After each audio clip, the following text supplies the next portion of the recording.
Level crossing দেখেছেন? হ্যাঁ, আপনি দেখেছেন লক্ষ্য করে ট্রেন আসার কিছুক্ষণ আগে একটা beep beep beep beep signal হয় আর লেভেল ক্রসিংটা নেমে যায় নিচের দিকে, দেখেছেন? আবার ট্রেনটা চলে যাবার পর একটা বিপ বিপ বিপ বিপ আওয়াজ হয়, লেভেল ক্রসিংটা উঠে যায় উপর দিকে।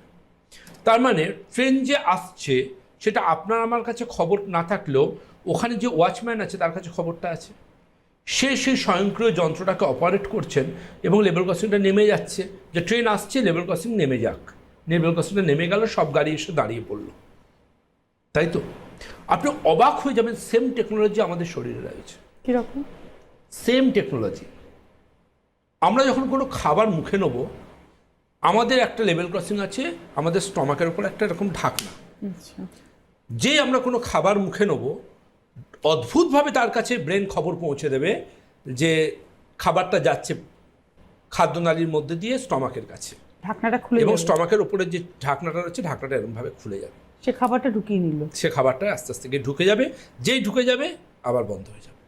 কোন লেভেলের টেকনোলজি ভাবতে পারেন? কোন লেভেলের টেকনোলজি? এই দরজাটার নাম হচ্ছে লোয়ার ইসোফেজিয়াল স্ফিংটার। সায়েন্স বলছে যে ধরুন লেভেল ক্রসিং যদি এবার খারাপ হয়ে যায়, লেভেল ক্রসিং ধরুন নামলো না, এদিকে ট্রেন আসছে, তাহলে কি হবে? অ্যাক্সিডেন্ট হবে। কারণ গাড়ি তো দেখবে লেভেল ক্রসিং খোলা, গাড়ি তার রেলওয়ে পেরোবে, লেভেল ক্রসিং পেরোবে, কারণ লেভেল ক্রসিং খোলা, ওদিকে ট্রেন এসে তাকে ধাক্কা মারতে পারে, কারণ লেভেল ক্রসিংয়ের সেই স্বয়ংক্রিয় সিস্টেমটা কাজ করছে না। আমাদের পেটেও ঠিক একইভাবে কিন্তু ঘটনা ঘটতে পারে। কীরকম?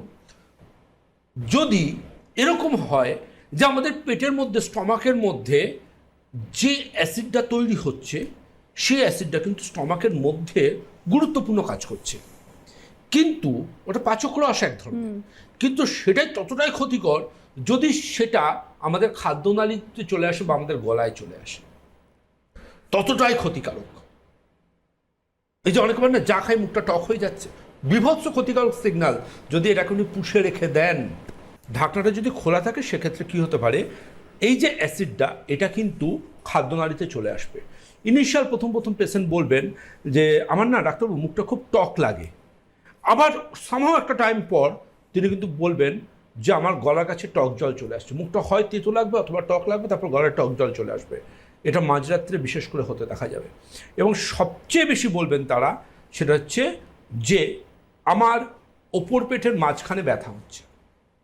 কিছু ক্ষেত্রে পেশেন্ট বলবেন আমার চেস্ট পেন হচ্ছে, এবং চেস্ট পেনটা কিন্তু ইসিজি করে দেখা যাবে নর্মাল, ওটা হচ্ছে ইসোফেজিয়াল পেন, খাদ্যনালীর ব্যথা ওটা, এবং that is related with this.